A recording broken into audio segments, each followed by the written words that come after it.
ನಮಸ್ಕಾರ ಕರ್ನಾಟಕ. ಇವತ್ತು ನಾ ಬಂದಿದ್ದೀನಿ ಒಂದು ಹೊಸ ವಿಡಿಯೋ ಜೊತೆ. ಏನಪ್ಪ ವಿಡಿಯೋ ಅಂದರೆ ಸ್ವಲ್ಪ ಕತ್ತಲಿಂದ ಬೆಳಕಿನ ಕಡೆಗೆ ಹೋಗ್ತೀನಿ ನಾನು. ನನ್ನ ಚಾನಲಲ್ಲಿ ಜಾಸ್ತಿ ವ್ಯೂಸ್ ಆಗ್ತಾರೋ ವಿಡಿಯೋ ಬಂದು ಮೂವಿ ರಿವ್ಯೂ. ಸೊ ಇವತ್ತು ಒಂದು ಮೂವಿನ ರಿವ್ಯೂ ಮಾಡೋಕ್ಕೆ ಅಂತ ವಿಡಿಯೋ ಮಾಡ್ತಾಯಿದ್ದೀನಿ. ಯಾವುದಪ್ಪ ಮೂವಿ ಅಂದರೆ ರಾಜು ಜೇಮ್ಸ್ ಬಾಂಡ್. ಸೊ ಇವತ್ತು ಅಂದರೆ ಶನಿವಾರ ನಾನು ಮೂವಿ ನೋಡ್ಕೊಂಡು ಬಂದೆ ಥಿಯೇಟರಲ್ಲಿ, ಮೊಬೈಲಲ್ಲ, ಥಿಯೇಟ್ರಲ್ಲಿ ನೋಡ್ಕೊಂಡು ಬಂದೆ. ಗುರು ಇನ್ನೂ ಬಂದ್ಬಿಡಿ ಕಡೆಗೆ. ಒಂದು ನಿಮಿಷ ರೀ, ಸ್ವಲ್ಪ ಈ ಕತ್ತಲಿಂದ ಬೆಳಕಿನೆಡೆಗೆ ಹೋಗ್ತೀನಿ, ಹೋಗ್ಬಿಟ್ಟು ವಿಡಿಯೋ ಕಂಟಿನ್ಯೂ ಮಾಡ್ತೀನಿ ಹಂಗೆ ರೀ. So Raju James bond movie ಹೆಂಗಿದೆ ಅನ್ನೋದಕ್ಕಿಂತ ಮುಂಚೆ ಇದರಲ್ಲಿ ಆ್ಯಕ್ಟ್ ಮಾಡಿರೋ ಆ್ಯಕ್ಟರ್ಸ್ಗಳನ್ನ ತಿಳ್ಕೊಬೇಕು. ಹೀರೋ ಗೊತ್ತೇ ಇದೆ, ಗುರುನಂದನ್ ಅವರು. ಅದು ಬಿಟ್ಟು ಸಪೋರ್ಟಿಂಗ್ ಕ್ಯಾರೆಕ್ಟರ್ ಅಂತ ನೋಡಿದ್ರೆ ಚಿಕ್ಕಣ್ಣ, ಸಾಧು ಕೋಕಿಲ, ನಮ್ಮ ರವಿಶಂಕರ್ ಅವರು, ಅಚ್ಯುತ್ ಕುಮಾರ್ ಅವರು. ಸೊ ಕಾಸ್ಟಿಂಗೆಲ್ಲ ನೋಡೋಕ್ಕೆ ಹೋದ್ರೆ ಸಖತ್ತಾಗಿ ಮಾಡಿದ್ದಾರೆ. ಆಮೇಲೆ ಸ್ಟೋರಿ ಲೈನ್ ಏನಿದೆಯೋ, ಸ್ಟೋರಿ ಲೈನ್ ಸಖತ್ತಾಗಿದೆ. ಕೇಳಿಸ್ಕೊಳ್ಳಿ, ಪೂರ್ತಿ ಕೇಳಿಸ್ಕೊಳ್ಳಿ. ಸ್ಟೋರಿ ಲೈನು ಬೊಂಬಾಟಾಗಿದೆ. ಆದರೆ ಮೂವಿ ನೀವು ನೋಡುವಾಗ ಎಲ್ಲ ಸ್ವಲ್ಪ ಲ್ಯಾಗ್ ಆಗುತ್ತೆ ಅಂತ ಅನಿಸುತ್ತೆ. ಸ್ವಲ್ಪ ಅಲ್ಲ, ಸ್ವಲ್ಪ ಜಾಸ್ತಿನೇ ಮೂವಿ ಲ್ಯಾಗ್ ಆಯಿತು ಅನಿಸುತ್ತೆ. ಈಗ ಒಂದು ಸಿಚುವೇಶನ್ನು ಅಥವಾ ಒಂದು ಸೀಕ್ವೆನ್ಸ್ ಅಂತ ಬಂದಾಗ ಮ್ಯಾಕ್ಸಿಮಮ್ 2 ಮಿನಿಟ್ಸ್ ಇಲ್ಲ 3 ಮಿನಿಟ್ಸಲ್ಲಿ ಚೇಂಜ್ ಆಗಿಬಿಡುತ್ತೆ. ಅದು ಅಂದರೆ ಆ ಸಿಚುವೇಶನ್ ಆಗಲಿ, ಆ ಸೀನ್ ಆಗಲಿ ಚೇಂಜ್ ಆಗಿಬಿಡುತ್ತೆ. ಸೊ ಇಲ್ಲಿ ಅದು ಸ್ವಲ್ಪ ಡ್ರ್ಯಾಗ್ ಆಗೋದ್ರಿಂದ ನಿಮಗೆ ಅನ್ನಿಸ್ಬೋದು ಮೂವಿ ಸ್ವಲ್ಪ ಲ್ಯಾಗ್ ಆಯಿತು ಅಂತ. ಹೀರೋಯಿನ್ನು ಹೊಸಬ್ರುಗುರು, ಅವ್ರಿಗೆ ಎಷ್ಟು ಸ್ಕ್ರೀನ್ ಸ್ಪೇಸ್ ಸಿಕ್ಕಿದೆಯೋ ಅದ್ರಲ್ಲಿ ಆ್ಯಕ್ಟಿಂಗ್ನ ಚೆನ್ನಾಗಿ ಮಾಡಿದ್ದಾರೆ. ಚಿಕ್ಕಣ್ಣ ಮತ್ತು ಸಾಧು ಕೋಕಿಲ್ ಅವ್ರನ್ನ ಕೇಳಬೇಕಾ, ಕಾಮಿಡಿಯಲ್ಲಿ ದಿಗ್ಗಜರು. ಆಮೇಲೆ ಇಷ್ಟೊಂದು ಜನ ಕ್ಯಾಸ್ಟಿಂಗ್ ಇಟ್ಕೊಂಡು, ಇಂಥ ಆ್ಯಕ್ಟರ್ಸ್ ಇಟ್ಕೊಂಡು ಅವರಲ್ಲಿರೋ ಅಷ್ಟು ಆ್ಯಕ್ಟಿಂಗ್ನ ಆಚೆ ತೆಗ್ದಿಲ್ಲ ಅನಿಸುತ್ತೆ. ಸೊ ಡೈರೆಕ್ಟರ್ ಆಗಿರ್ಬೋದು ಅಥವಾ ಡೈಲಾಗ್ ರೈಟಿಂಗ್ ಆಗಿರ್ಬೋದು, ಬಟ್ ಯಾರ್ದು ಫಾಲ್ಟು ಅಂತ ಹೇಳೋಕ್ಕಾಗಲ್ಲ. ಬಟ್ ಇವರಲ್ಲಿರೋ ಅಷ್ಟು ಹೀರೋ ಗುರುನಂದನ್ ಅವ್ರನ್ನ ತೊಗೊಂಡ್ರು ಇನ್ನೂ ಫಸ್ಟ್ ರ್ಯಾಂಕ್ ರಾಜು ಅವೆಲ್ಲ ನೋಡಿದಾಗ ಗುರು ಈ ಮನುಷ್ಯ ಇನ್ನೂ ಆ್ಯಕ್ಟಿಂಗ್ ಮಾಡ್ತಾನೆ, ಇನ್ನೂ ಬೆಚ್ಚಿ ಗಾಬರಿ ಆಗೋಂಗೆ ಆ್ಯಕ್ಟಿಂಗ್ ಮಾಡ್ತಾನೆ. ಅದೇ ಅಷ್ಟಕ್ಕೆ ಇನ್ನೂ ಅವಕಾಶ ಕೊಡಲಿಲ್ವೇನೋ. ಅಂದರೆ ಏನು ಮೈಸೂರಲ್ಲಿ ಇವತ್ತು ಇಷ್ಟೊಂದು ಟ್ರಾಫಿಕ್ ಜಾಮು, ಧನಂಜಯ್ ಅವರು ಮದುವೆ ಅಂತನಾ?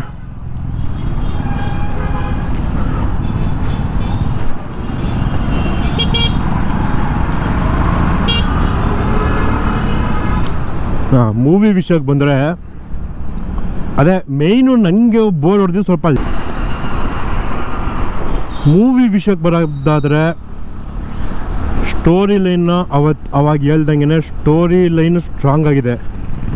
ಅದ್ರ ಮೇಲೆ ಮೂವಿ ಮಾಡಿರೋದ್ರಲ್ಲಿ ಸ್ವಲ್ಪ ಲ್ಯಾಗಿದೆ.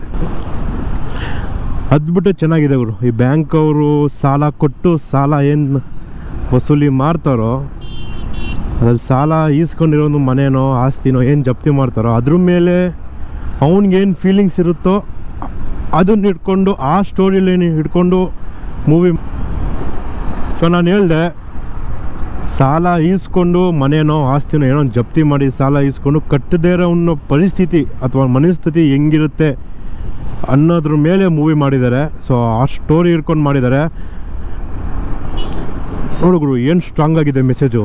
ಆದರೆ ಸ್ವಲ್ಪ ಆ ಸೀನ್ ಬರೆಯುವಾಗ ಅಥವಾ ಅವ್ರದ್ದೇನು ಒಂದು ಲೈನ್ ಬರುತ್ತೋ ಸ್ಟೋರಿ, ಅದಾದಮೇಲೆ ಏನು ಕತೆ ಬಿಲ್ಡ್ ಮಾಡ್ತಾರೋ ಆವಾಗ ಸ್ವಲ್ಪ ಲ್ಯಾಗಾಗಿ ಬರೆದುಬಿಟ್ಟಿದ್ದಾರೆ, ಅಥವಾ ತುಂಬ ಎಲಾಬರೇಟ್ ಮಾಡಿ ಬರೆದುಬಿಟ್ಟಿದ್ದಾರೆ. ಈಗ ನಮಗೆ A to Z ಬರಿ ಅಂದರೆ ಗೊತ್ತಾಗುತ್ತೆ, ಅಲ್ವಾ. ಆಡಿಯನ್ಸ್ ಏನು ನೋಡ್ತೀವೋ A to Z ಬರೆಯಪ್ಪ ನೀನು ಅಂದರೆ ಗೊತ್ತಾಗುತ್ತೆ. ಅದ್ರ ಬದಲು ಇವರು ABCDEFGHIJK ಹಂಗೆ ಪೂರ್ತಿ ಬರಿ ಅಂತ ಹೇಳಿದ್ದಾರೆ. ಇಷ್ಟೇ ಡಿಫ್ರೆನ್ಸು. ಸಿಂಪಲಾಗಿ ಹೇಳೋದನ್ನ ಸ್ವಲ್ಪ ಡ್ರ್ಯಾಗ್ ಮಾಡಿ ಹೇಳಿದ್ದಾರೆ ಅನ್ನೋದು ಬಿಟ್ಟರೆ ಮೂವಿ ಚೆನ್ನಾಗಿದೆ ಅವರು. ಅಂದರೆ ಹೆಂಗೆ ಹೇಳಿ, ಚೆನ್ನಾಗಿಲ್ಲ ಅಂತ ಯಾರೂ ಹೋಗ್ದೆ ಅಂತಿರ್ಬೇಡಿಯಪ್ಪ, ಚೆನ್ನಾಗಿದೆ ಮೂವಿ. ಒನ್ ಟೈಮು ಆರಾಮಾಗಿ ನೋಡ್ಬೋದು ಮೂವಿನ. ಫಸ್ಟ್ ಆಫ್ ಆಲ್ ಅಂತೂ ಸಖತ್ತಾಗಿ ಕಾಮಿಡಿ ಇದೆ.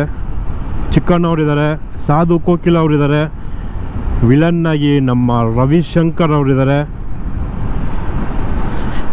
ಹಂಗೆ ವಿಲನ್ಗೆ ಸಪೋರ್ಟಿವ್ ಕ್ಯಾರೆಕ್ಟ್ರಾಗಿ ಜೈ ಜಗದೀಶ್ ಅವರಿದ್ದಾರೆ. ಹೀರೋಯಿನ್ನು ಹೊಸಬ್ರು,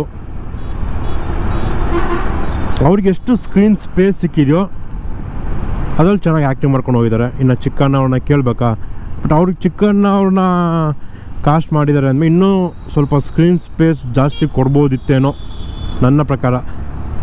ಸೊ ಸಾಧು ಕೋಕಿಲ ಅವ್ರದ್ದು ಅವ್ರ ಕ್ಯಾರೆಕ್ಟರ್ ಚೆನ್ನಾಗಿ ಬಂದಿದೆ ಇದರಲ್ಲಿ. ಅಂದರೆ ಯಾವಾಗ ತರಬೇಕು ಆ ಕ್ಯಾರೆಕ್ಟರ್ನ ಯಾವಾಗ ಕಲಿಸ್ಬೇಕು ಅಂತ ಅದೊಂದು ನೀಟಾಗಿ ಪಾಯಿಂಟ್ ಮಾಡಿದ್ದಾರೆ, ಅದು ಚೆನ್ನಾಗಿದೆ. ಇನ್ನು ರವಿಶಂಕರ್ ಅವ್ರದ್ದು ವಾಯ್ಸು, ವಾಯ್ಸು ಆ ಕದರ್ ಆ ಬೇಸ್ ವಾಯ್ಸ್ಗೆ ಫಿದಾ ಹೋಗ್ಬೇಕು. ಜನ ಸ್ವಲ್ಪ ಕಮ್ಮಿ. ಈಗ ನಿಮ್ಗೊಂದು ವಿಡಿಯೋ ಹಾಕ್ತೀನಿ ನೋಡಿ. ಜನ ಸ್ವಲ್ಪ ಅಲ್ಲ, ಸ್ವಲ್ಪ ಸಿಕ್ಕಾಬಟ್ಟೆನೇ ಕಮ್ಮಿ ಅಂತ ಅನ್ನಿಸ್ತು. ಈ ಪ್ರಮೋಷನ್ ಫಾಲ್ಟೋ ಏನೋ ಗೊತ್ತಿಲ್ಲ. ಆಮೇಲೆ ಇನ್ನೊಂದು, ನಮ್ಮ ಕನ್ನಡ ಮೂವಿಲಿ ತಪ್ಪಾಗ್ತಿರೋದು ಗೊತ್ತಾ, ನೀವು ಮಲಯಾಳಂ ಮೂವಿ ನೋಡ್ತಿರೋ, ತಮಿಳ್ ಮೂವಿ ನೋಡಿರ್ತೀರ. ಸೊ ಅದ್ರಲ್ಲಿ ನೋಡಿದ್ರೆ ಹೀರೋ ಹೊಸಬಾದ್ರು ಆಗಿರಲಿ, ಡೈರೆಕ್ಟರು ಹೊಸಬಾದ್ರು ಆಗಿರಲಿ, ಮೂವಿ ರಿಲೀಸ್ ಆಯಿತು ಅಂದರೆ ಚೆನ್ನಾಗಿದ್ರೆ ಜನ ತುಂಬ್ತಾರೆ, ಜನ ನುಗ್ತಾರೆ. ಆದರೆ ನಮ್ಮ ಕನ್ನಡದಲ್ಲಿ ಏನಾಗಿದೆ ಅಂದರೆ ಒಂದು ಸೆಲೆಕ್ಟೆಡ್ ಫೇಸ್ ಅಂತ ಇಟ್ಕೊಂಡ್ಬಿಟ್ಟಿರ್ತೀವಿ ನಾವು. ಅಯ್ಯೋ ಕ್ಯಾ ಹೋ ರಹಾ ಹೈ, ಟ್ಯಾಕ್ಟರ್ ಇದ್ದೇ ಇರ್ತಾರೆ, ಓಕೆನಾ. ಅದನ್ನ ಬಿಟ್ಟು ಮೂವಿ ರಿಲೀಸ್ ಆದ್ರೆ ನೋಡಪ್ಪ, ಈ ಇಂತಿಂಥ ಹೀರೋ ಮೂವಿ ಬಂದರೆ ಮಾತ್ರ ಹೋಗೋದು. ಸೆಲೆಕ್ಟಿವ್ ಫೇಸ್ ಇಟ್ಕೊಂಡ್ಬಿಟ್ಟು ಈಗ ಹೊಸ್ದಾಗಿ ಬರೋ ಮೂವಿ ಅಥವಾ ಹೊಸ ಆ್ಯಕ್ಟರ್ ಬಂದು ಅವ್ನು ಒಂದು ಮೂವಿ ಮಾಡಿದಾನೋ, 2 ಮೂವಿ ಮಾಡಿದಾನೋ, ಕಂಟೆಂಟ್ ಚೆನ್ನಾಗಿದೆಯಾ ಅಂತಲೂ ನೋಡೋದಾದ್ರು ಅವನ ಹೀರೋ ಬೇಡ ಬಿಡು ಹಂಗನ್ನೋರೇ ಜಾಸ್ತಿ. ಎಲ್ಲರೂ ಹಂಗೆ ಅಂತಾರೆ ಅಂತ ಅಲ್ಲ, ಆ ಥರ ಯೋಚನೆ ಮಾಡೋರು ಜಾಸ್ತಿ ನಮ್ಮ ಕನ್ನಡದಲ್ಲಿ. ದೊಡ್ಡ ಹೀರೋ ಮೂವಿ ರಿಲೀಸ್ ಆದರೆ ಅದು ಕಂಟೆಂಟ್ ಇದೆಯಾ, ಚೆನ್ನಾಗಿರುತ್ತಾ, ಅಥವಾ ಬರೀ ಅಂತ ಸೌಂಡ್ ಮಾಡ್ತಾರೋ ಅದು ಸೆಕೆಂಡ್ರಿ. ಅವ್ನ ಮೂವಿ ರಿಲೀಸ್ ಆಗುತ್ತಾ ಹೋಗಿ ನೋಡಬೇಕು. ಈ ಮೆಂಟಾಲಿಟಿ ಯಾವಾಗ ಹೋಗುತ್ತೋ ಅಂತ ಗೊತ್ತಾಗ್ತಾ ಇಲ್ಲ. ನಮ್ಮ ಜನಗಳು ಮೈಂಡ್ ಸೆಟ್ ಚೇಂಜ್ ಮಾಡ್ಕೊಬೇಕು. ಆ ಕಾಲದಿಂದ ಹೀರೋ ಅಂದರೆ ಇನ್ನೂ ಅವರೇ ಹೀರೋ ಅಂತ ಅಂದ್ಕೊಳ್ಳಿ, ಕಟ್ಟಿಟ್. ನಮ್ಮ ಜನಗಳು ಮೈಂಡ್ ಸೆಟ್ ಚೇಂಜ್ ಮಾಡ್ಕೊಬೇಕು. ಇನ್ನೂ ತುಂಬ ಹೀರೋಯಿನ್ಸ್ ಇದ್ದಾರೆ. ಈಗ ಫಾರೆಸ್ಟ್ ಅಂತ ಮೂವಿ ಬಂತು, ರಾಯಲ್ ಮೂವಿ ಬಂತು, ಸ್ಟೋರಿ ಚೆನ್ನಾಗಿತ್ತು, ಮೂವಿ ಚೆನ್ನಾಗಿತ್ತು. ಬಟ್ ನಾನು ಥಿಯೇಟ್ರಿಗೆ ಹೋಗಿ ನೋಡಿದಾಗ ಜನ ನಿಜವಾಗ್ಲೂ ತುಂಬ ಕಮ್ಮಿ ಇದ್ದರು, ಸರಿನಾ. ಅದೇ ಥರ ನಮ್ಮ ಕನ್ನಡ ಇಂಡಸ್ಟ್ರೀಲಿ ಯಾವುದೇ ಮೂವಿ ಬರಲಿ, ಅಟ್ಲೀಸ್ಟ್ ನಮ್ಮ ಕನ್ನಡ ಮೂವಿ ಕಣಪ್ಪ ಹೆಂಗಿದೆ ಅಂತ ನೋಡೋಕ್ಕಾದ್ರೂ ಹೋಗಬೇಕು. ಈಗ ನಿಮ್ಮಲ್ಲಿ ಯಾರಿಗಾದ್ರೂ, ನಿಮ್ಮ ಫ್ಯಾಮಿಲಿಲೋ ನಿಮ್ಮ ಕುಟುಂಬದಲ್ಲೋ ಯಾರಿಗೋ ಮಗು ಆದರೆ ಹೆಂಗೈತೆ ಅಂತ ನೋಡೋಕ್ಕಾದ್ರೂ ಹೋಗ್ತಿರೋ ತಾನೆ. ನಮ್ಮ ಕನ್ನಡದಲ್ಲಿ ಒಂದು ಮೂವಿ ಬಂದಿದೆ ಅಂದರೆ ಹೆಂಗಿದೆ ಅಂತ ನೋಡೋಕ್ಕೆ ಏನು ಮ್ಯಾಕ್ಸಿಮಮ್ ಅಂದರೆ ₹100 ಖರ್ಚಾಗುತ್ತೆ ಅವರು ಟಿಕೆಟ್ಗೆ. ಇಂಟ್ರ್ವಲ್ ಸೈಟ್ಸು ಅದು ಇದು ತಿಂತೀರ ಅಂದರೆ ₹150 ಮ್ಯಾಕ್ಸಿಮಮ್. ಹೆಂಗಿದೆ ಅಂತ ನೋಡಿ, ಚೆನ್ನಾಗಿದೆಯಾ ಓಕೆ, ಚೆನ್ನಾಗಿಲ್ವಾ ಹೋದ್ರೆ ₹100 ತಾನೇ ಹೋಗೋದು. ನಮ್ಮ ಕನ್ನಡ ಮೂವಿನ ನಾವೇ ನೋಡಬೇಕಲ್ವಾ. ಅಂದರೆ ನಾನು ಕನ್ನಡ ಬೆಳೆಸಿ, ಕನ್ನಡ ಮೂವಿನ ಬೆಳೆಸಿ ಅಂತ ಹೇಳ್ತಾ ಇಲ್ಲ, ಅದು ಆಲ್ರೆಡಿ ಬೆಳೆದಿದೆ. ಕನ್ನಡನೂ ಬೆಳೆದಿದೆ, ಕನ್ನಡ ಮೂವಿನೂ ಬೆಳೆದಿದೆ. ಆಡಿಯನ್ಸ್ ಆಗಿರೋ ನಾವು ಇನ್ನೂ ಅಲ್ಲೇ ಇದ್ದೀವಿ. ಇನ್ನೂ ಆ ಕಾಲದಲ್ಲೇ ಅಥವಾ ಕೆಲವೊಬ್ಬರು ಮೂವಿಗೆ ಮಾತ್ರ ನಾವು ಆಡಿಯನ್ಸು, ಇನ್ನು ಬರೋ ಬೇರೆ ಮೂವಿ ನಾವು ಆಡಿಯನ್ಸ್ ಅಲ್ಲ ಅಂದ್ಕೊಂಡಿರೋರೇ ಜಾಸ್ತಿ.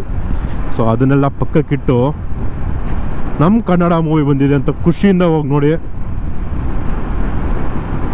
ಸೊ ಬೇರೆ ಇಂಡಸ್ಟ್ರಿಗೆ ಕೈ ಮಾಡಿ ಏನು ತೋರಿಸ್ತೀವೋ ಹಂಗಿರ್ಬೇಕು ಮೂವಿ ಹಿಂಗಿರ್ಬೇಕು ಮೂವಿ ಅಂತ ನಮ್ಮ ಆಡಿಯನ್ಸು ಸಪೋರ್ಟ್ ಮಾಡಿದ್ರು ಅಂದರೆ ಬೇರೆಯವರು ನಮ್ಮ ಕಡೆ ಕೈ ಮಾಡಿ ತೋರಿಸೋ ಥರ ಮೂವಿ ಇನ್ನೂ ಬೇಜಾನ್ ಬರ್ತಾ ಇದ್ದಾವೆ. ಬಟ್ ಆಡಿಯನ್ಸು ಸ್ವಲ್ಪ ಗಮನ ಹರಿಸ್ತಾ ಇಲ್ಲ ಅಂತ ನನ್ನ ಅನಿಸಿತು. ಈಗ ರೀಸೆಂಟಾಗಿ ನಾನು ಇದು ಸೇರಿದ್ರೆ 4ನೇದೋ 5ನೇದೋ ಮೂವಿ ರಿವ್ಯೂ ಮಾಡ್ತಾ ಇರೋದು ನನ್ನ ಚಾನಲಲ್ಲಿ.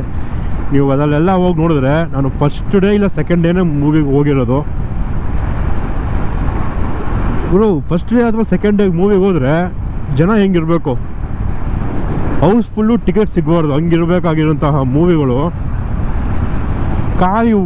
ಖಾಲಿ ಥಿಯೇಟರು ಅಲ್ಲೊಂದು ತಲೆ ಹುಡ್ಕೋ ರೇಂಜಿಗೆ ಬಂದಿದೆ. ಏನು ಮೂವಿ ಚೆನ್ನಾಗಿರಲಿಲ್ವಾ? ಈಗ ರೀಸೆಂಟಾಗಿ ಬರ್ತಿರೋ ಮೂವಿ ಎಲ್ಲ ಒಳ್ಳೆ ಕಂಟೆಂಟ್ ಬೇಸ್ಡ್ ಆಗೇ ಇದೆ. ಸ್ವಲ್ಪ ಜನಗಳು ನಮ್ಮ ಹೀರೋ ಅಥವಾ ಹೆಸರು ಮಾಡಿರೋ ಹೀರೋ ಮೂವಿ ಬಂದರೆ ಮಾತ್ರ ಹೋಗೋದು ಅಂತ ಕೂತ್ಕೊಬಿಟ್ರೆ ಆಯಿತು. ಇನ್ನೊಂದು 10 ವರ್ಷ ಇನ್ನೊಂದು 20 ವರ್ಷ ಇರ್ತಾರ ಆ್ಯಕ್ಟಿಂಗಲ್ಲಿ ಹೀರೋ ಆಗಿ ಲೀಡ್ ಕ್ಯಾರೆಕ್ಟ್ರಾಗಿ. ಆಮೇಲೆ ಹೊಸಬ್ರು ಬರಲೇಬೇಕಲ್ಲ. ಸೊ ನೀವು ಹಿಂಗೆ ಹೊಸ ಮೂವಿ ಬಂದಾಗ ಹೊಸಬ್ರು ಬಂದಾಗ ಸಪೋರ್ಟ್ ಮಾಡಿದೆ ಮೂವಿ ನೋಡಿದೆ ಸುಮ್ಮನಾಗೋದ್ರೆ ಇವನು ಆ್ಯಕ್ಟಿಂಗ್ ಬಿಟ್ಬಿಟ್ಟು ಬೇರೆ ಏನಾದ್ರು ಕೆಲಸ ನೋಡ್ಕೊತಾನೆ, IT ಕೆಲಸನೋ ಇನ್ನೂ ಯಾವುದೋ ಕೆಲಸ ನೋಡ್ಕೊತಾನೆ. ಮುಂದಕ್ಕೆ ಆ್ಯಕ್ಟರ್ಸ್ ಯಾರು, ಹೀರೋಗಳಂತ ಯಾರು ಇರ್ತಾರೆ? ಆದ್ದರಿಂದ ಕನ್ನಡದಲ್ಲಿ ಯಾವುದೇ ಮೂವಿ ಬಂದರು ಥಿಯೇಟ್ರಲ್ಲೇ ಹೋಗಿ ನೋಡಿ. ಥರ್ಡ್ ಪಾರ್ಟಿ ಅಪ್ಲಿಕೇಶನಲ್ಲಿ ಲಿಂಕ್ ಸಿಗುತ್ತೆ ಅಂತ ಕ್ಲಿಕ್ ಮಾಡಿ ನೋಡಬೇಡಿ. ಇದು ಒಂದು ನನ್ನ ಪ್ರತಿಯೊಂದು ವೀಡಿಯೋದಲ್ಲಿ ಮಾಡೋ ರಿಕ್ವೆಸ್ಟ್ ನಿಮಗೆ. ಮೊಬೈಲಲ್ಲಿ ಇನ್ನು ಥಿಯೇಟ್ರಲ್ಲೇ ಇರೋವಂಥ ಮೂವಿನ ಯಾರು ಮೊಬೈಲಲ್ಲಿ ನೋಡೋಕ್ಕೆ ಹೋಗಬೇಡಿ, ಥಿಯೇಟ್ರಲ್ಲೇ ಹೋಗಿ ನೋಡಿ. ಆದಷ್ಟು ಮಲ್ಟಿಪ್ಲೆಕ್ಸ್ನೂ ಅವಾಯ್ಡ್ ಮಾಡಿ ಸಿಂಗಲ್ ಸ್ಕ್ರೀನ್ ಥಿಯೇಟರ್ಸ್ಗೆ ಹೋಗಿ ನೋಡಿ ಅಂತ ಹೇಳ್ತಾ ನೋಡಿದ್ರಲ್ಲ Raju James bond one time watchable ಮೂವಿಗಳು. ನಾನು ಎಕ್ಸ್ಟ್ರಾರ್ಡಿನರಿ ಆಗಿದೆ ಅಂತ ಏನು ಹೇಳಲ್ಲ, ಸಖತ್ತಾಗಿದೆ ಗುರು. ಆ ಬೆಂಕಿ ಹಂಗೆ ನಾನು ನೋಡಿದ್ದೀನಿ, ನನಗೆ ಗೊತ್ತು. ಈಗ ನನ್ನ ವೀಡಿಯೋನ ಒಂದು 100-200 ಜನ ನೋಡಿದ್ರು ಅವ್ರಿಗಾದ್ರೂ ನಾನು ನಿಜ ಹೇಳಲೇಬೇಕಲ್ವಾ. ಒನ್ ಟೈಮ್ ಮೂವಿ ನೋಡ್ಬೋದು ಗುರು. ಅನಿಸುತ್ತೆ ನಿಮಗೆ ಮೂವಿ ಸ್ವಲ್ಪ ಜಾಸ್ತಿನೇ ಲ್ಯಾಗ್ ಆಯಿತು ಅಂತ ಅನಿಸುತ್ತೆ. ಅದರಲ್ಲಿರೋ ಮೆಸೇಜು ತುಂಬ ಚೆನ್ನಾಗಿದೆ. ಕಾಮಿಡಿ ಒಂದು ರೇಂಜು ಚೆನ್ನಾಗಿದೆ. ಅಂದರೆ ಕಾಮಿಡಿ ಆ್ಯಕ್ಟರ್ಸ್ ಸಖತ್ತಾಗಿದ್ದಾರೆ, ಒಳ್ಳೊಳ್ಳೆ ಕಾಮಿಡಿ ಆ್ಯಕ್ಟರ್ಸ್ ಇದ್ದಾರೆ. ಬಟ್ ಅವ್ರ ಹತ್ರ ಅಷ್ಟು ಕಾಮಿಡಿ ಮಾಡಿಸ್ಲಿಲ್ವೇನೋ ಅನ್ನಿಸ್ತು. ಅದು ಬಿಟ್ಟರೆ ಒಂದು ಆಲ್ರೆಡಿ ಯಾರಾದರೂ ಮೂವಿ ನೋಡಿದರೆ ಕಮೆಂಟ್ ಮಾಡಿ ಹೆಂಗಿತ್ತು, ನಿಮ್ಗೆ ಏನು ಅನ್ನಿಸ್ತು ಮೂವಿ ಅಂತ. ಇನ್ನೂ ಯಾರಾದರೂ ಮೂವಿ ನೋಡಬೇಕು ಅಂದ್ಕೊಂಡಿದ್ರೆ ಥಿಯೇಟರ್ಗೆ ಹೋಗಿ ಮೂವಿ ನೋಡಿ ಆಮೇಲೆ ಬಂದು ಕಮೆಂಟ್ ಮಾಡಿ ನಿಮ್ಗೆ ಏನು ಅನ್ನಿಸ್ತು ಮೂವಿ ಹೆಂಗಿದೆ ಅಂತ. ಸೊ ಇಷ್ಟ ಅಲ್ತಾ ನಾನು ಸಿಗ್ತೀನಿ ನಿಮಗೆ ಇನ್ನೊಂದು ವೀಡಿಯೋದಲ್ಲಿ. ಅಲ್ಲಿ ತನಕ ನಗ್ತಾ ಇರಿ. ಟಾಟಾ, ಬಾಯ್ ಬಾಯ್.